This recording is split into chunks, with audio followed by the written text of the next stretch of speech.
乡亲啊，继续来看这位台湾赛车的教父廖了大，伊来打造一台跑车，走出着8秒72，打败着中国的网红杰尼龟的8秒93。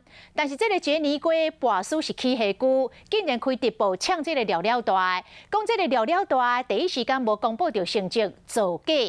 这个廖了大甲呛转去，讲要公布会使哩。安尼杰尼龟你就先关人民币100万，说落来这个廖了大是加码哦，讲只要中国的民众2年内用同款的车、同款的配备来破伊8秒72的纪录，伊就要寄付台票453万户慈善机构。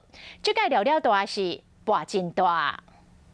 杰尼龟只给我2个月的时间来破这个纪录，我给内地的朋友2年的时间，只要2年以内有人有办法像我一样的情况，用一样的条件破我的纪录，我都捐款100万人民币。台湾赛车教父廖了大拍鼓成功开直播公布成绩，赢中国网红杰尼龟，佮甲中国民众化讲2年内改用同款的车、同款条件，破的8.72秒纪录，就捐100万人民币，相当是453万新台币给慈善机构。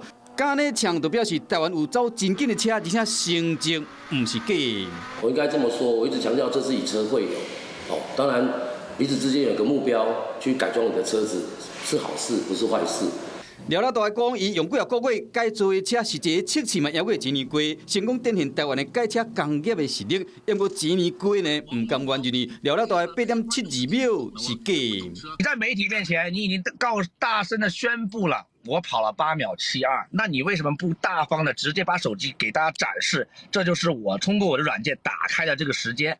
如果你没有通过这个举动，我怎么知道你的视频跟你的图片是不是 PS 的？我们也公开了车内视频，在当天也公开了车内视频给记者。杰尼龟到现在只问我说，他要大陆车雅的影片跟成绩，我说过成绩是一样的，我可以给。但是我要先跟杰尼龟说，因为一开始他的8.93秒就是一个没有视频的。杰尼龟成绩是在车雅上面，所以车雅上面也有他的成绩。那我们也向车雅提出质疑，后来车雅也被我们举证说他的晶片也造假。为了证明车辆在台中高米湿地的风车大道一件是实力的展现，绝对唔是假。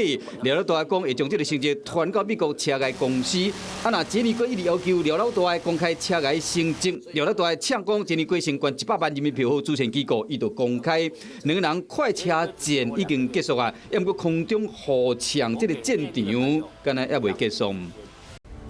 我是陈雅玲，想要跟我一起从零掌握天下事吗？赶紧按下华视新闻 YouTube 频道的订阅按钮，开启小铃铛，跟我一起探讨公共议题，给您最专业的华视新闻。